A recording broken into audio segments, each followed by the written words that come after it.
only to. The phrase seeing the elephant is an Americanism which refers to gaining experience of the world at a significant cost. It was a popular expression of the mid to late 19th century throughout the United States in the Mexican-American War, the Texan Santa Fe Expedition, the American Civil War, the 1849 Gold Rush, and the Westward Expansion Trails, Oregon Trail, California Trail, Mormon Trail. During the 20th century the phrase faded from popularity, but when historians started taking note of its recurrence in historical newspapers, journals, and literature, they often summed the elephant up too quickly and categorized it as a negative experience. Desolation and sadness may have been one trait of seeing the elephant, but it was certainly not the only or even the most prevalent. More often, American pioneers of the overland trails talk of the excitement and anticipation of heading west to see the elephant. Elephant sightings often begin with excitement and high ideals only to be disappointing or disenchanting.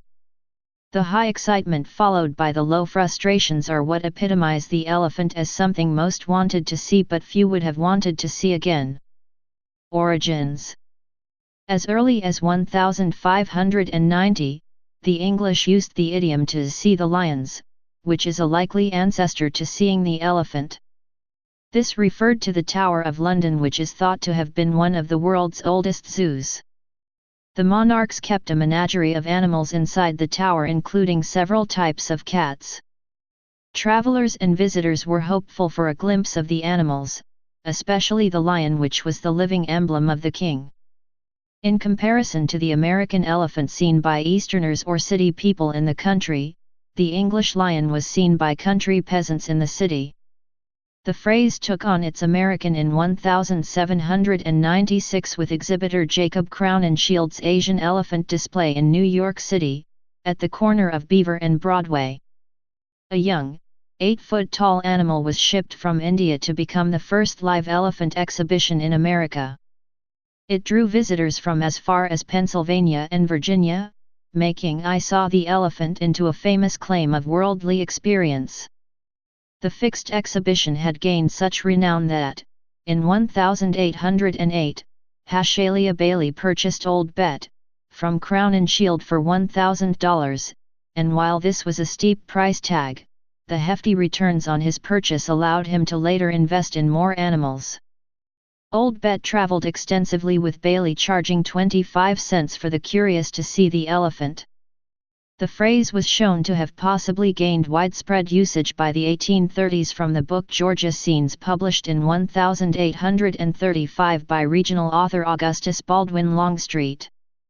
"That's sufficient," as Tom Haynes said when he saw the elephant. Longstreet's book about rural Georgia, during a gold rush, had little to do with the more western venues for later elephant sightings. A Washington, D.C. newspaper article in 1848 mistakenly gives an alternate origin for seeing the elephant. This article, entitled "Seeing the Elephant," says the phrase came from a Philadelphia theater a few years earlier. A play their theater was putting on was in need of an elephant, but the few circulating circus elephants were not available, and so they made a makeshift elephant and put a man inside to control the few movements the animal had to make. The audiences loved it and were extremely responsive. Unfortunately, the man they put inside was fond of his spirits, and one night he became so drunk he walked the elephant off the stage and into the music pit. The audience left laughing and joking, "Have you seen the elephant?" Another colloquial origin story many online sources cite is that of the optimistic farmer. Old tale of the farmer who, upon hearing that a circus had come to town, excitedly set out in his wagon. Along the way he met up with the circus parade, led by an elephant, which so terrified his horses that they bolted and pitched the wagon over on its side, scattering vegetables and eggs across the roadway. "I don't give a hang," exulted the jubilant farmer as he picked himself up. "I have seen the elephant." Military. In some military quarters, having seen the elephant has been used as shorthand for having experienced combat. Elephants on the overland trails.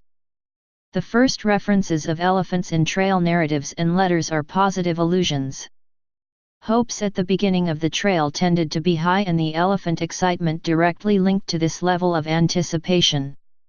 John Clark's quote from 1852 is a perfect example of the eager emigrant. All hands early up, anxious to see the path that leads to the elephant. Not everyone was as eager to head west. If wives began the trail unwillingly and were tense about the trail to come, the elephant often reflected these concerns unconsciously. Amelia Hadley wrote in early June 1851, "Some of our company did not lay by and have gone on. They are anxious to see the elephant, I suppose." While her entry is not necessarily pessimistic, it definitely lacks the enthusiasm others had at the same point in their journey. In May 1852, Lucy Rutledge Cook exuded zest. "Oh, the pleasures of going to see the elephant!" These types of exuberant elephant entries are more common for the early months of trail life. In reading through dozens of trail diaries, not a single author was found who wrote of dreading to see the elephant in this beginning stage of the trail. Even entries from the second or third month on the trail were perhaps anxious but rarely glum. In a letter back to his wife, a doctor wrote, "We are now advanced on our trip about 200 miles, and in all this trip I have not seen the elephant. I am told, however, that he is ahead, and if I live, I am determined to see him." This man actually wanted to see the elephant. As the trip westward progressed, pioneers began to write in their journals that they were beginning to see glimpses of the elusive animal. Joseph Wood wrote, "Now methinks I see the elephant with unclouded eyes." As travelers became tired and hungry and saw family members and travel companions die of disease and accidents, reality began to set in. The elephant was not everything they hoped it would be.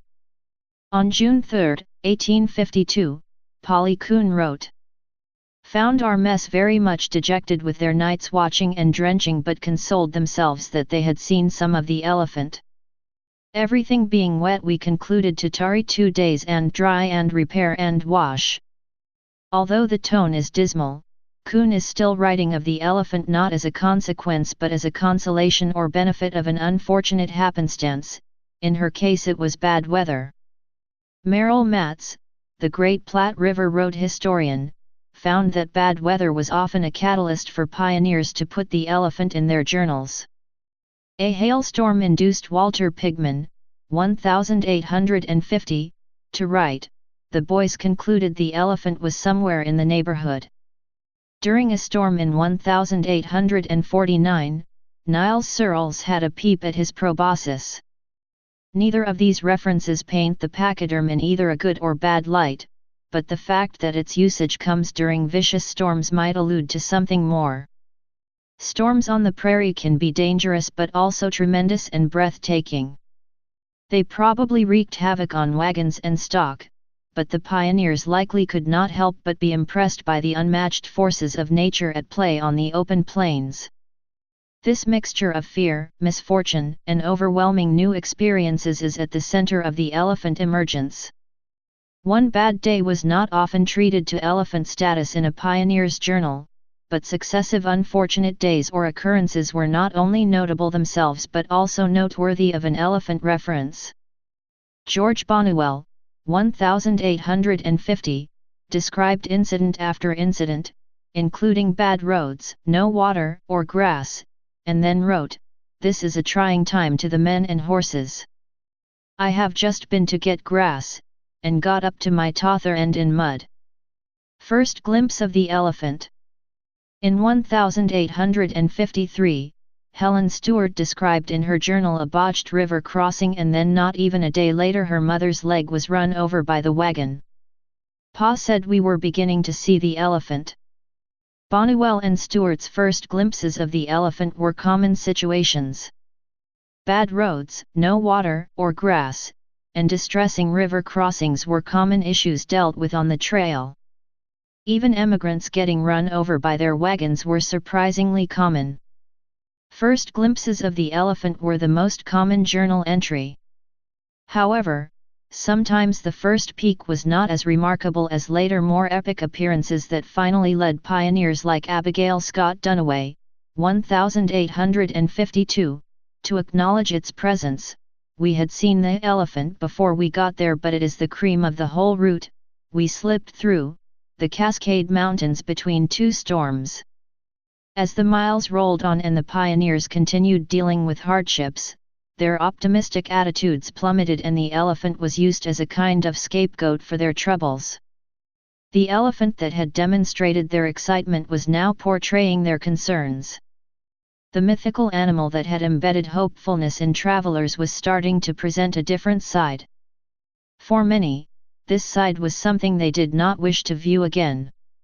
Lucius Fairchild, a Wisconsinite on his way to California in 1849 wrote, "That desert is truly the great elephant of the route, and God knows I never want to see it again." In just a few months and several hundred miles, the elephant had transformed from a pursued celebrity to an infamous icon. It was at these later stages of the trail that pioneers were finally elephant-weary and showed anger or frustration towards the colossus that had at first given them such high hopes. The elephant was seen at river crossings, during bad weather, after wagons ran over family members, after deaths, and especially at a pioneer's first glimpse of one of many roadblocks in the trail ahead. The emigrants discussed the elephant in terms of their excitement for the outcome of their upcoming journey. They had their eyes on the destination and not always the 2,000 miles that lay between them and their dreamland. The elephant is in many ways a pachyderm of psychological proportions. How the pioneers described him was directly related to how they were feeling. The elephant phrase was early on meant as a good thing, but because it was used in conjunction with an experience that did not turn out as most hoped, the term evolved into a slightly more negative connotation after the overland trail period was over. This downbeat view of the elephant due to its connections with the trail's more grievous moments is likely what has given the 20th century historians the opinion that the elephant was mostly a bad experience.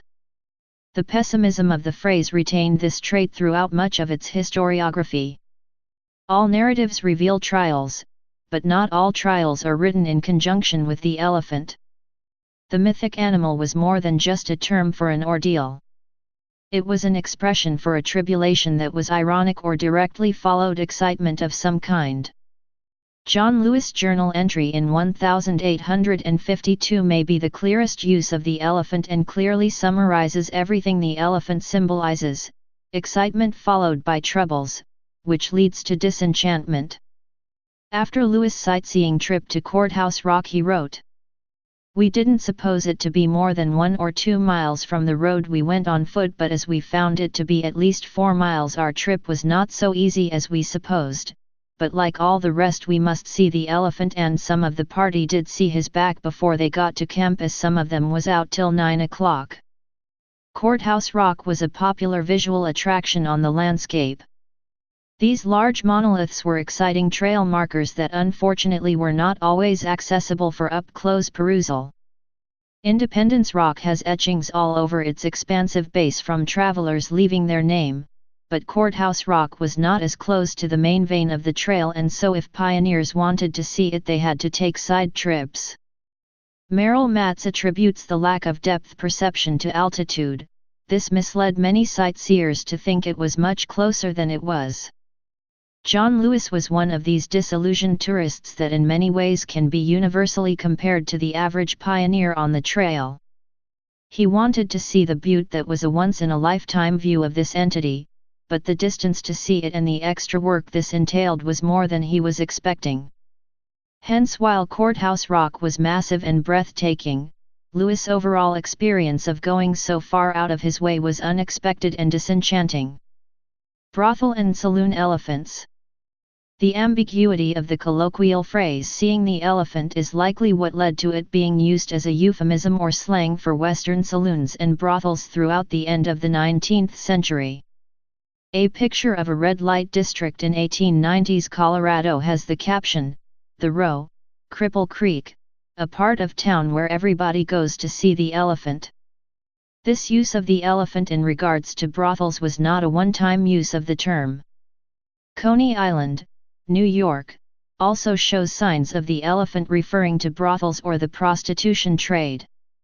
The Coney Island elephant, built in 1884, was used as a brothel after its prime hotel business wore off. In his book about pleasure resorts, John Sternegrass writes that the popularity of the phrase came from Coney Island, which used the elephant as a mascot throughout the Gilded Age. So famous was this massive monument that for a generation, seeing the elephant signified a quest for satisfactions in disreputable quarters. Earthly delights are not the only reason the elephant craze existed, considering its many earlier origins. More likely the elephant Americanism gained steam and then was used as a catchy draw for brothels, saloons, or businesses. There were several Old West saloons that had elephant in the title, including the famous White Elephant saloons. The brothel elephant can also be seen in the movie Moulin Rouge as courtesan Satin's business and living quarters. Maybe coincidentally or perhaps a remnant of the 19th century elephant idiom, the 20th century euphemism seeing pink elephants is a term to denote drunk hallucinations. This may link back to the use of the term in Western saloons where patrons would drink alcoholic beverages in hopes of seeing the elephant.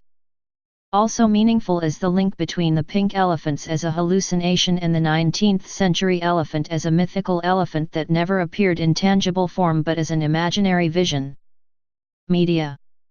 Originally put on in New York in 1848, a popular burlesque about the gold rush called Seeing the Elephant made it to San Francisco for a performance in the summer of 1850. This show included a song of the same name that went on to become popular in its own right. The Civil War Museum in Kenosha, Wisconsin, produced and plays a 360-degree short film, in the style of a cyclorama, titled Seeing the Elephant, telling the story of Civil War soldiers, named after the phrase as used by soldiers of the time. The museum director said these guys were excited and expecting glory, but when they got to battle they found chaos and mayhem, and they weren't too anxious to see the elephant again. Please subscribe and thanks for watching.